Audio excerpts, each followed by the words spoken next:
दुर्लक्ष करणं अपेक्षित आहे, त्याप्रमाणे मी बघतो. उरला प्रश्न धमकीच्या बाबतीत, डेफिनेटली हे मला कालपर्यंत 4थं पत्र आलेलं आहे. जीवे मारण्याची मला आणि माझ्या कुटुंबाला उद्ध्वस्त करण्याची त्याच्यामध्ये भाषा केलेली आहे.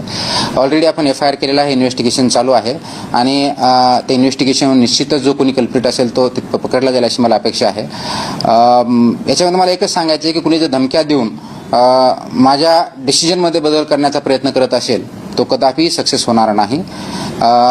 ॲडिक्वेट सिक्युरिटी मला प्रोव्हाइड आहे आणि मी तेवढी काळजी घेईल, कुटुंबही त्याप्रमाणे आम्ही काळजी घेत आहोत. परंतु धमकीच्या माध्यमातून डिसिजन चेंज करणं, जे की पब्लिक इंटरेस्टमध्ये नसता कुणाच्या एखाद्या इंडिव्हिज्युअल इंटरेस्टमध्ये असेल, असं होणं कुणाची अपेक्षा असेल ते साफ चुकीचं आहे.